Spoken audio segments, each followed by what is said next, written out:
Welcome, everyone. I'm Lisa Simon with the International Inbound Travel Association. We're so glad you could join us today for the first in a three-part series on technology and travel distribution. It's important for effective partnerships that everyone speaks the same language and understands each other's needs, particularly as we prepare for the restart of inbound travel.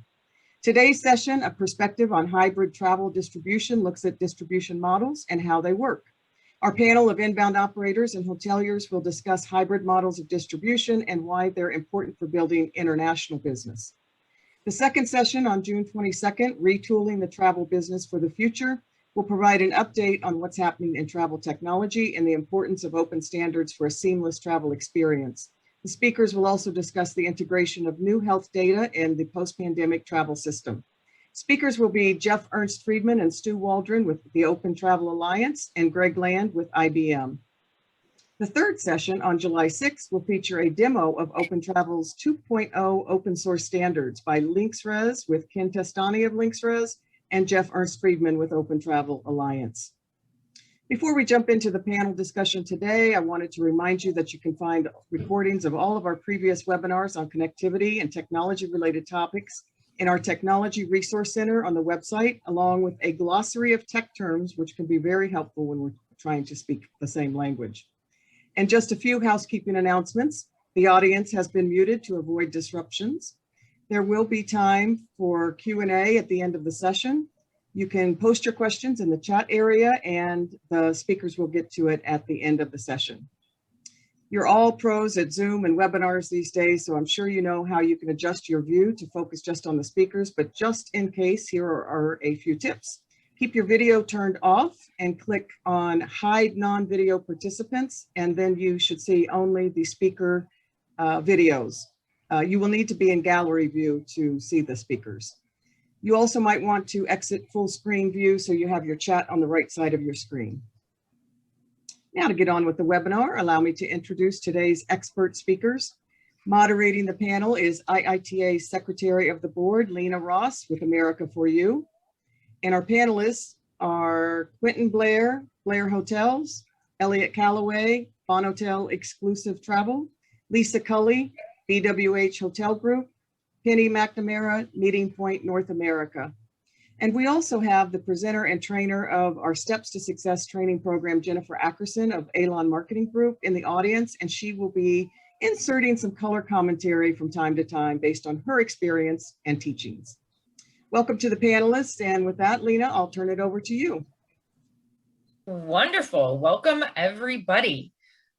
So we are here to talk about hybrid distribution. So we're going to start off with a definition of what it is.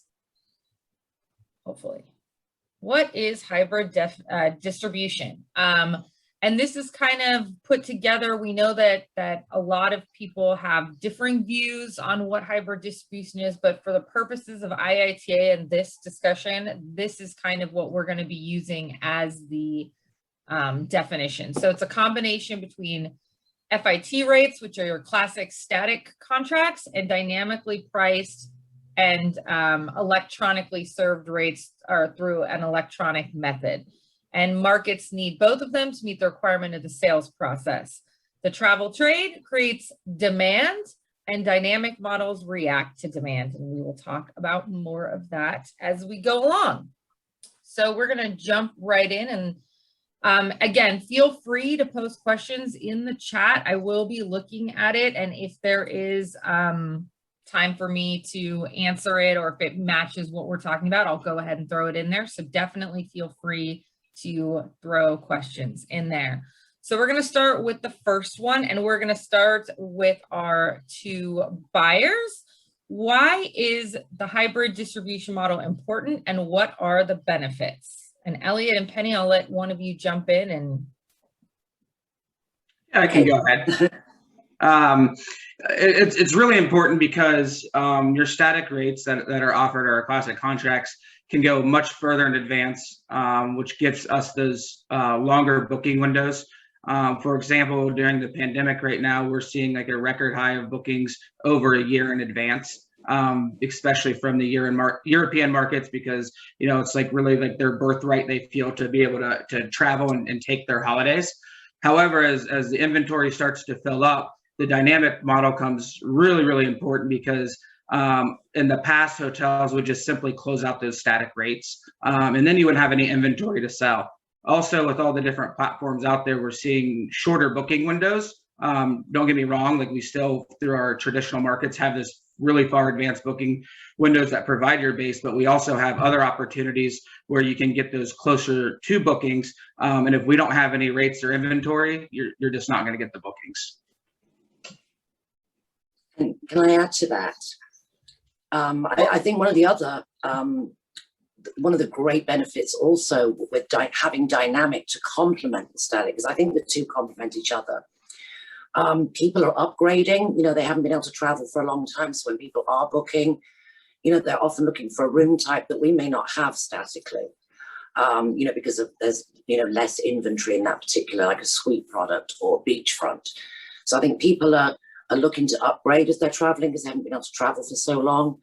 And like Elliot was saying, that, the great thing is that the dynamic rates will kick in once the static are maybe closed through high demand. But it also gives us a wider range of portfolio too. Wonderful. Absolutely. Wonderful. So then the next question to Quentin and Lisa, how has the hybrid model helped your businesses? Okay. Hugh, do you want to go first or do you want me to go first? You can go ahead. I think the last couple of years, we continue our partnership and our commitment to the tour operator industry. And while some things have changed, some things haven't. We're still doing property direct contracts for all of our group, ad hoc, and series. And during COVID, there were a lot of people that couldn't get a hold of our hotels. So now we run everything through the BWH at distribution at bestwestern.com, and it goes right to the GM. So that protocol in the last 15 months has really helped hotels book into 2022, like Elliot was talking about. But increasing the hybrid business commitment, it really creates flexible pricing to reposition availability, rates, and inventory. But as we said, it also has all your room types online. Formerly, when we have static contracts, we usually have a queen and a king. And this puts your product on the shelf to be able to sell room types, all room types that you have available at the hotel in real time. And it's resulting in a more competitive pricing structure that is really beneficial to both parties.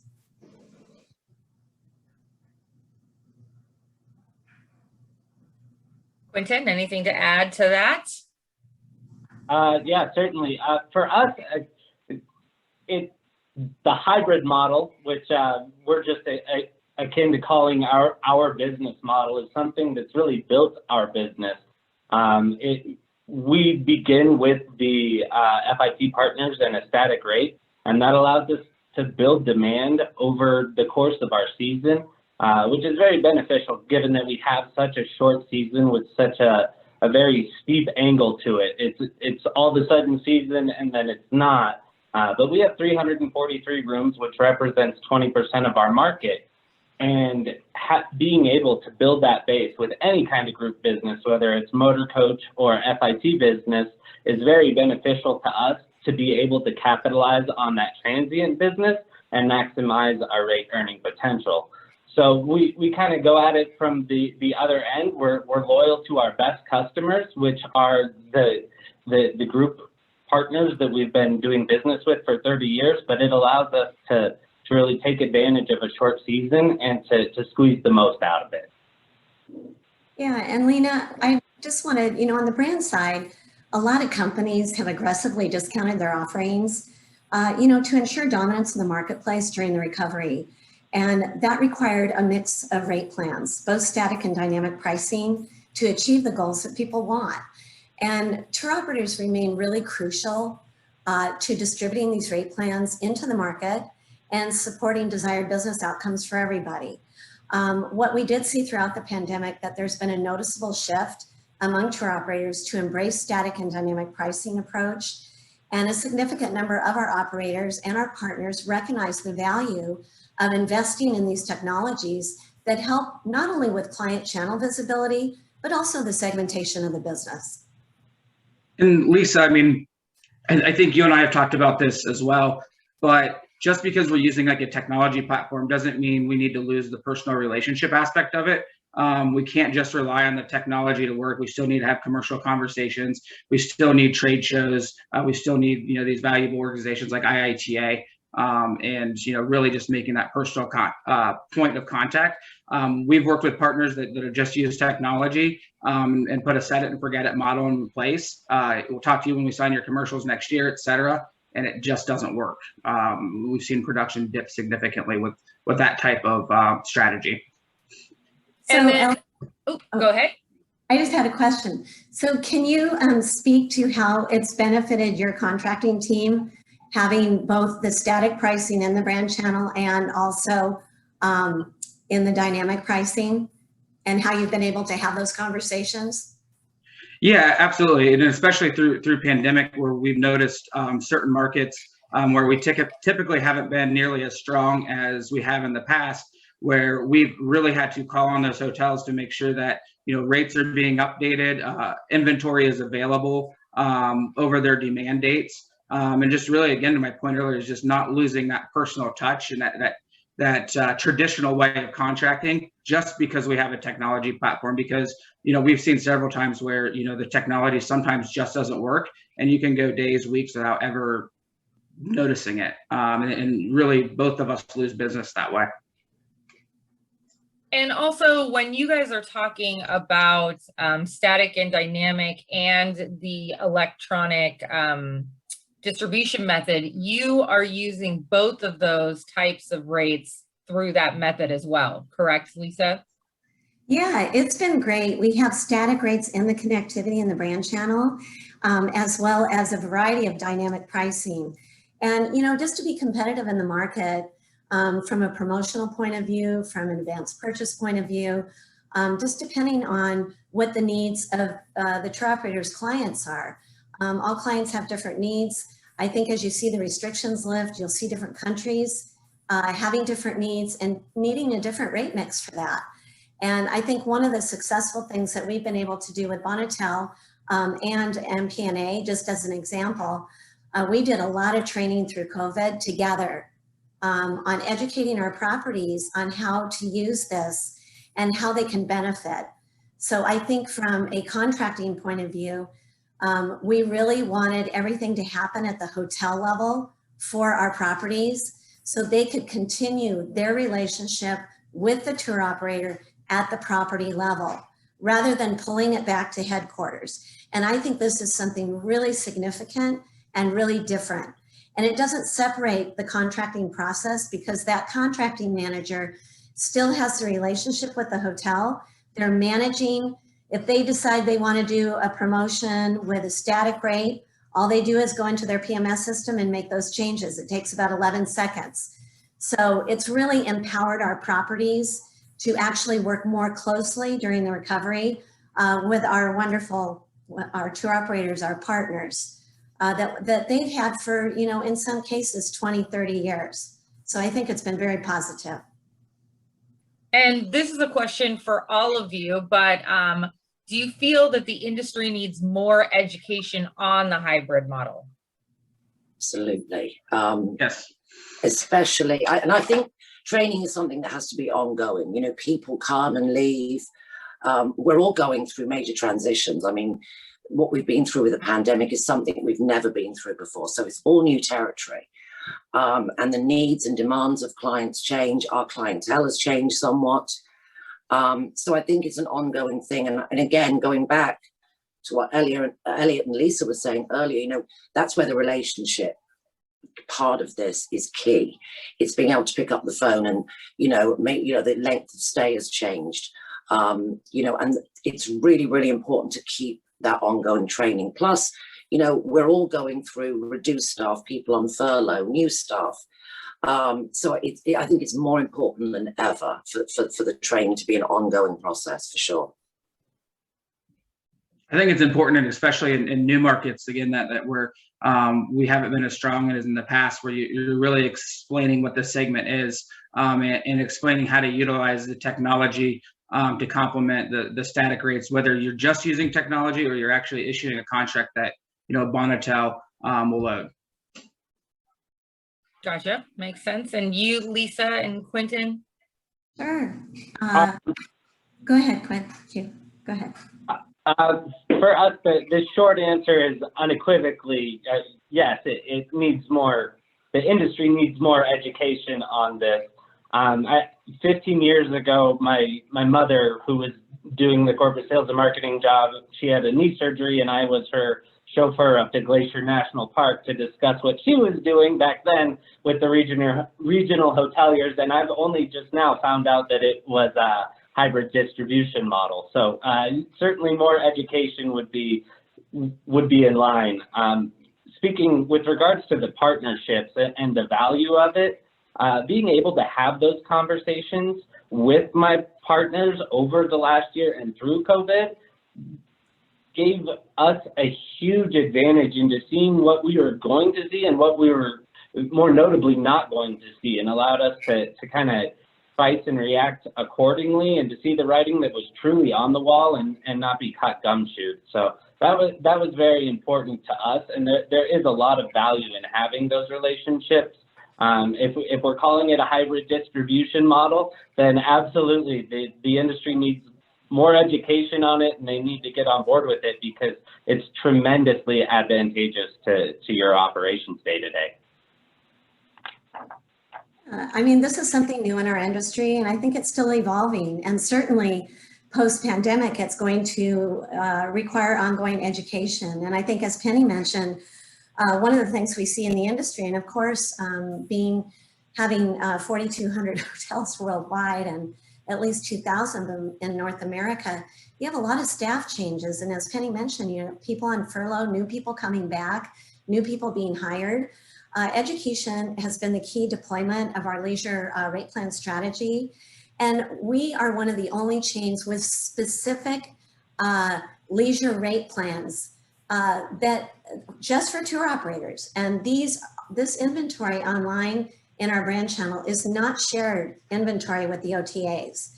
So I think our commitment to this industry with having very specific leisure rate plans just for this industry shows not only the commitment for Best Western, but using that technology with multiple rate plans allows properties and operators more availability, rates, and inventory for their clients, and helping properties understand those opportunities are available to ensure that we have effective strategies in place to strengthen our partnerships and also make things mutually beneficial. So I think that's very important. And I know we have a lot of upcoming educational sessions at IPW this year, and I'm really looking forward to seeing some more of those things evolve. So. Definitely. Jennifer, did you want to jump in and say something real quick? Yes, definitely.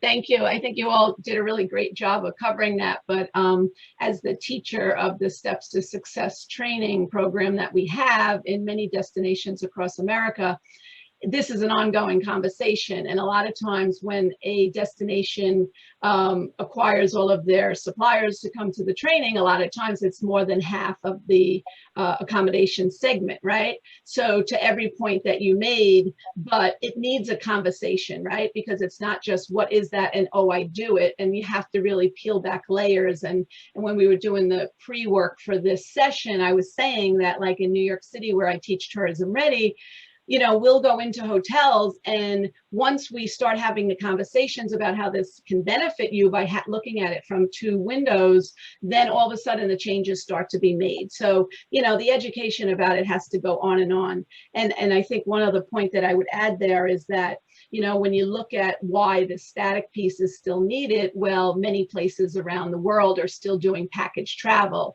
and there's truth in advertising. So you can't have a rate that goes up and down, and it needs to already be included in that. And if you say no to that business, that's fine, but then you miss that entire segment. And I think at this point, we all need to have eggs in different baskets and look at markets for their value. And with the word value, then what's the value of our inbound operators and travel trade segment? So it's an ongoing, very long conversation. So I think we'll have education on it for a very long time. Thank you. Definitely, definitely. And then we'll start with the Elliot and Penny, what opportunities do you see now and in the future in regards to this business model, the hybrid distribution model? Again, going back to what I mentioned earlier, there's opportunities all around. I mean, we don't know what post-pandemic is going to look like yet for international travel. You know, we've had to adapt, and I'm sure it's the same for Elliot. You know, we've had to learn a lot more about the domestic market than we knew before. But post-pandemic international market, you know, like I mentioned earlier, you know, what we've seen from feedback, there's a lot of indications that people will book, you know, a higher category. You know, probably inventory that we haven't, you know, typically sold that well in the past. Also, you know, there are indications that people will travel with extended families, so needing a suite as opposed to a hotel room. So there's a lot of opportunities to upsell product by having a dynamic rate plan, you know, along with the static. There's a lot of opportunity to upsell, I think, which obviously increases revenue again.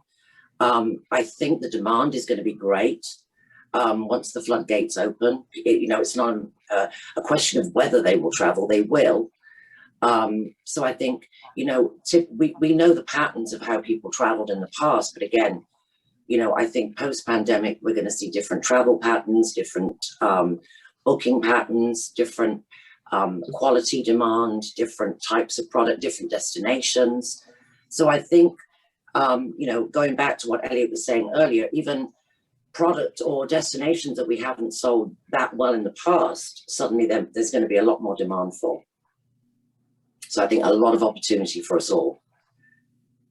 Yeah, I would totally agree. I mean, some of our biggest successes right now during the pandemic, as far as new opportunities, have been in new markets. And, you know, we've worked really closely with Lisa over at Best Western and seen a ton of success. And when I sent her production reports in markets that we never booked in the past. And so, and then I think it ties back to education with those market leaders, whether it's CVBs or whether it's the individual hotels, understanding you know, how to not only use technology, but manage the rates and inventory so that we can book those higher room categories. And I think like it all really ties together what we've been talking about today between like technology and education. Lena, if I can add to that, I think the opportunity also lies in, you know, the type of hotel or accommodation that you have, anywhere from brand properties and brand properties that have managed properties in different destinations, because the way you treat inventory in a city is very different than how you might treat it in the Midwest. So, and then a B&B who thinks that they can't be part of this absolutely can be part of it because they're not busy 7 days a week, 365 days a year. So I think it's having that conversation and explaining how you offset your volume business or your peak business and give them the opportunity, which again, we go back to education about, so. Yep. And same question to you, Lisa and Quentin, opportunities and what you think the future looks like. Okay. With our 18 brands, our tour operator partners remain a key distribution channel. They have for all the 20 years I've been here at Best Western. And the travel industry depends on our partners, our tour operator partners, for technology and inventory sourcing solutions for their businesses. And I think both static and dynamic offerings have really not only assisted in the recovery that Elliot and Penny were talking about, but offering multiple rate plans that are segmented by distribution channel is also very helpful. I think offering all room types with availability rates and inventory, it just makes more inventory available for your clients. And I think that's something very important. And just to touch on the education side, you know, throughout the recovery, we worked with a number of CVBs in training with our operators, whether it be, you know, with Bonatel or Meeting Point. And I think the marriage of this as we go forward through the recovery is exceptionally important. And it helps everybody understand what's going on in the industry. Obviously for BWH, our partners are the preferred distribution. You know, we don't want OTAs, you know, doing everything. We really value the partnerships with our operators. Some of them I've had some of these relationships for over 36 years. And I think that's something that's important. You know, we know success is better when it's shared. And I think that as we move forward, we're able to look at those opportunities and do some of those things together. Quentin? A lot of the discussions revolved around pre-pandemic and post-pandemic and during the pandemic, and those things kind of provide different answers when we're trying to answer the question of what opportunities do you see now and in the future. During the pandemic, it was a kind of a crystal ball. It was a way to see what we weren't going to have as far as business and what we needed to do to adapt and to remain above water and get through the tourism. But in a more typical season, pre-pandemic and I'm sure post-pandemic, it will be a way to really bolster demand and maximize the profitability for our short season and to really run at our operation at its peak efficiency. We have more of a chance to move that base to make up for some of those our additional inventory, and then really hit the transient market and the more dynamic markets with a lot more focus. So in a word, stability for us. Yeah, and you touched on this a little earlier, but using the hybrid model, you're using your FIT rates to put your base and then create demand so that you can more effectively use your dynamic pricing, because that'll be more close in. Is that correct? In a nutshell, yeah. We go to our group business, which we've had relationships with for 30 plus years, and we begin with that rate and we build from there. But we're able to charge the transient market. We're okay with doing it. We don't have any loyalty to the Smiths that didn't make their reservation and couldn't decide if they were going to spend the night in Jackson Hole or Cody. We sell the room for what the market will bear. But with our stalwart partners that we've had for decades now, it just makes sense to let them build our base so that we can go into the season armed with the knowledge of what we have sold and what we haven't. Where can we really be aggressive and push rates versus where should we utilize those other channels like the OTAs that can move a lot of discounted inventory, but at somewhat of a sacrifice when you're paying those types of commissions, especially as an independent property. And a question for Quentin and Lisa, how far out is your average booking window? And I know it's kind of vague, but. Yeah, I can speak to that. I mean, we saw significant revenue opportunities for different pricing models, dynamic, static, but the demand funnel, you know, it showed that we were sitting in the first quarter of the year where beaches, national parks, secondary cities were topping the domestic travel list, and the short lead times accounted for 40% of the business. So providing immediate operator opportunities in dynamic pricing to win the demand that was available. But it's also important at the same time we're looking at the wins that we have right now. We see it traveling from 40% down to 30%. And I think as we get into the summer, that will be even less. But throughout this whole year, we are also focusing on long tail bookings.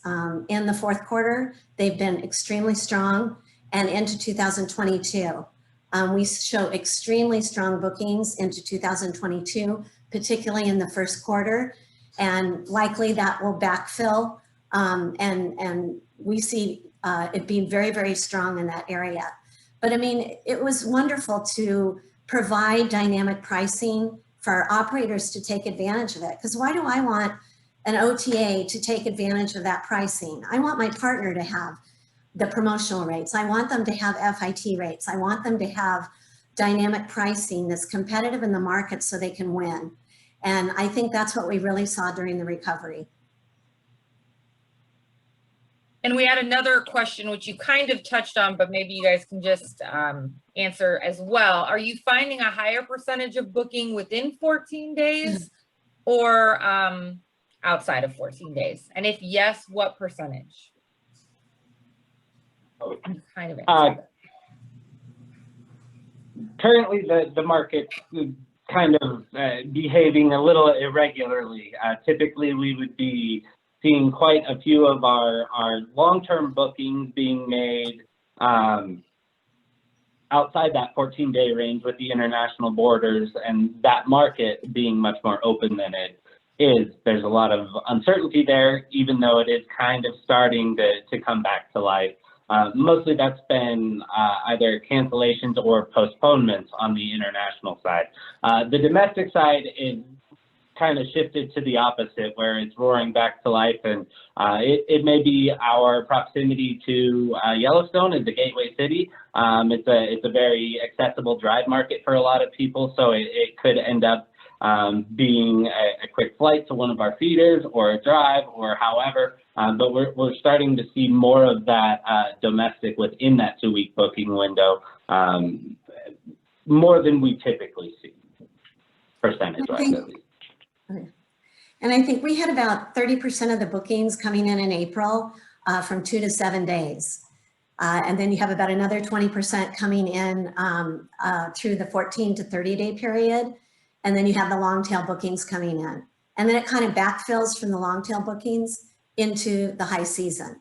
That's what we're seeing right now. So in order to have our operators be able to respond, a combination of both the static pricing and the dynamic pricing has been really helpful. Wonderful. And for Elliot and Penny, how can a hybrid model affect your clients' buying behavior? Well, I think for us, as we've seen things change, like it's really about like a two-pronged approach. Whereas, having the static pricing for further out, we're seeing more bookings than ever due to the domestic market within 30 days. And so having those conversations with hotels regarding having the hybrid model is just vital, because if we don't have it, and we're seeing the majority of our bookings right now come within 30 days, we're not going to be able to give them any business because they more than likely close out our static rates. So their buying behavior they're going to go on to the next hotel or the competitor across the street. I agree. And also to add to that, as Elliot was saying, with demand, typically the static will be closed out, with a short arrival window. However, the other flip side to that, there are destinations, outside of the beaches, outside of the national parks, that do have some need. And the other challenge we have sometimes is because everyone's sort of working with less staff now, with only static pricing, the turnaround to put an offer on sale, it's a much longer time period, where with dynamic, those rates can go on sale straight away and we can capture business. So it's a twofold. So there's a lot of advantages, again, to having the dynamic and the static. The other thing too, I've noticed too, is with hotels, again, people working with less staff, we're finding, contract renewals for static are coming in slower than normal. Also, we're backlogged, as I'm sure Elliot and his team are. So everything's taken slightly longer. The great thing with, even for the long-term bookings, having dynamic, because they're evergreen, already on sale for next summer, we're capturing bookings there too. So it's not just a short term, we're also seeing the advantage of long term while we're waiting for the static to come in too. And both of you have connectivity with hotel partners, and you accept both dynamic and static rates that way, as well as contracting static rates, depending on how the hotel wants to go? Well, Yes. That's one of the things I love with the connectivity we have with Best Western, because they're one of the only chains where we have both a sort of static tour operator pricing and the dynamic. Typically, on a hotel level, we will have a static contract in place and then have a dynamic through a channel manager or Synexis, and we will have that to complement. I'm a great fan of having both. It's not a one size fits all. Working with markets like Germany, who are very traditional, we need those static prices for price tariffs, etc. But having the dynamic is also very useful for other markets outside of Germany. The other thing for us where it's slightly different is that we're very, very strong in the German market. And as you know, with the German market, we have to offer the rates with resort fee included in destinations where there is a resort fee. So typically I'll have a static where the resort fee is billed to us. And then we have the dynamic, you know, if we only have those on sale, then we're not competitive in UK or Latin America, for example. Having a dynamic rate will then allow me to have a rate plan in place where the resort fee can be paid in resort, so we can cater to more markets. And we also will load your traditional paper static contract. We have teams in our Las Vegas office that do that. We'll also work through, you know, most of every major technology platform. We also work with some hotels where we actually, similar to what we do with Lisa, Best Western, where, independent hotels that will load a static rate plan through Synexus and manage it that way. The only limitation though on some of the platforms is how far in advance they can push rates through technology. And even just because you have a static rate, say you can only go 360 days, you might lose out on those bookings that are, you know, could be 400 plus days out. So. Are there any other technical limitations of electronic distribution that definitely push you towards keeping, again, that hybrid and doing both besides the early lead time? Yeah, we'll see sometimes with resort fee issues, as Penny was talking about, inclusive, exclusive, because, you know, we sell to the German market as well, and that obviously creates a big issue.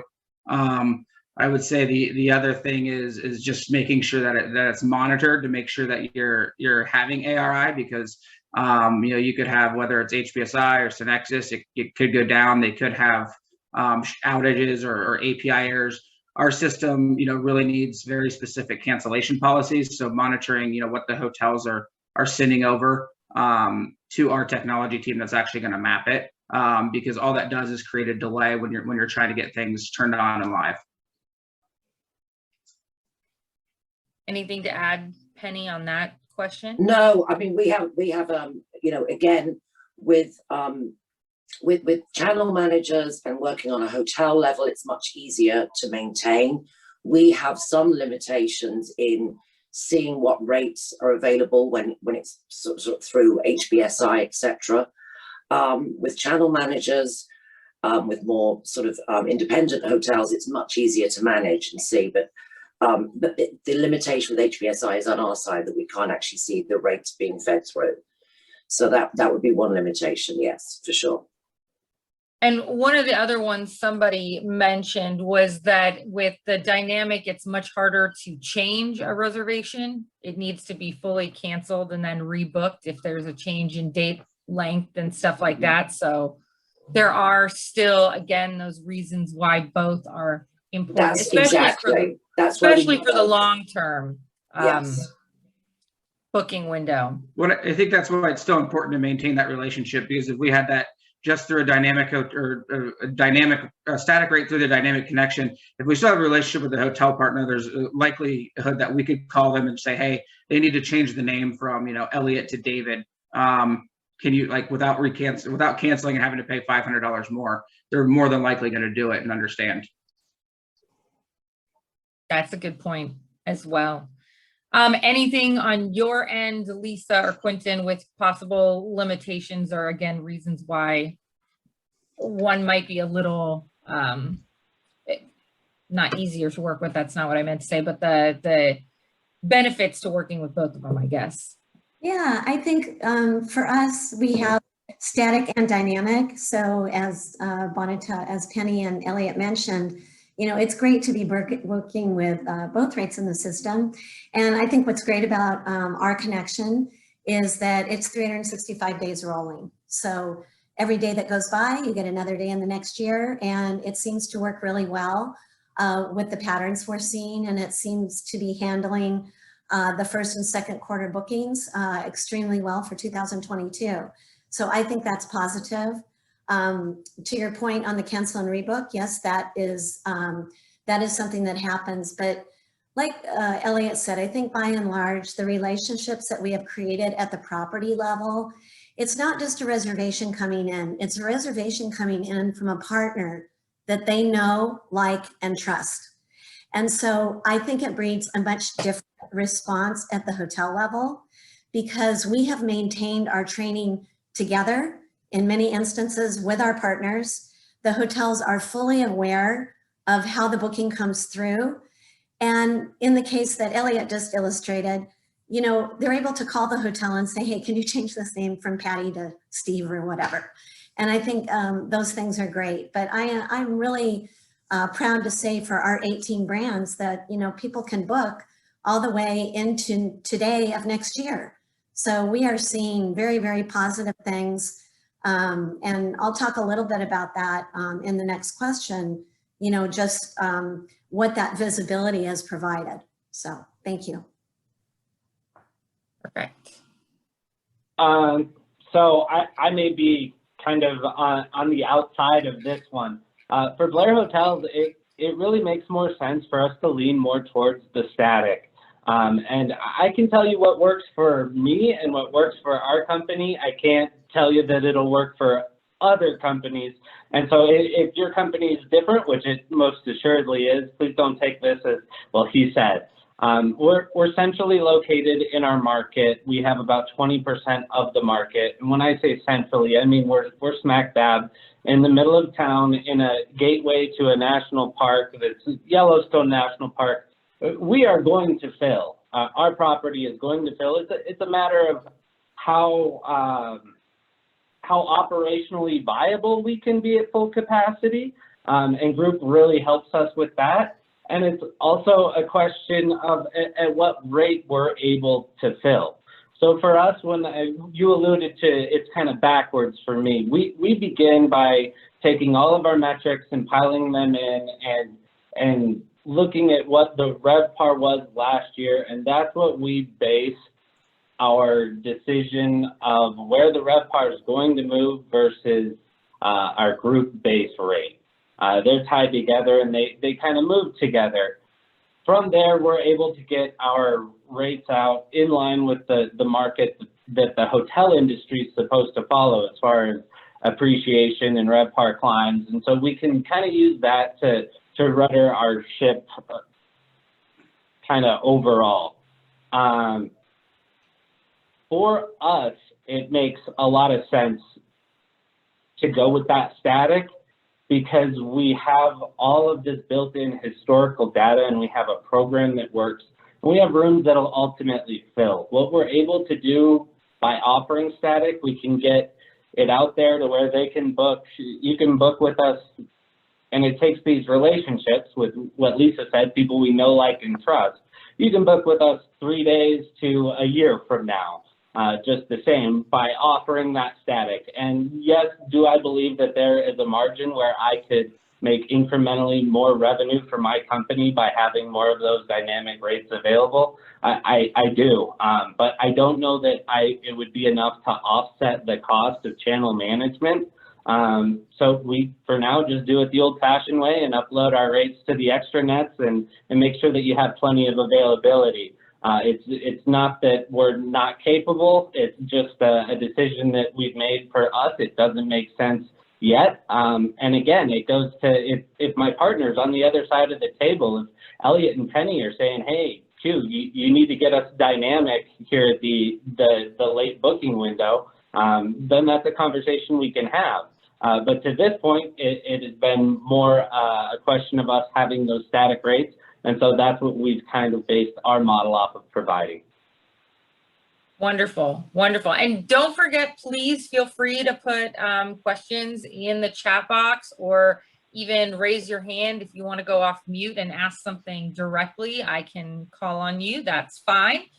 We've kind of gone through our questions. So is there anything else you guys would like to add? Lisa, you look like you were. Yes. No, I just, through the hybrid model, I think we're able to strengthen our partnerships really in 2 ways. And not only did we see our leisure rate plans increase in visibility in multiple channels with our partners, but also with their clients. But this visibility in turn has helped them diversify their portfolio. And I think Elliot and Penny both spoke to that earlier in the session. And providing solutions to operators that address the new and short-term booking has been really important this year. And it doesn't mean that we're not focused on the long tail portion of the business, because we realize that that is the core of the business and that is equally important. But I think our continued ability to expand those offerings and make those offerings available to our partners not only ensures your recovery as partners, but it also as well as ours.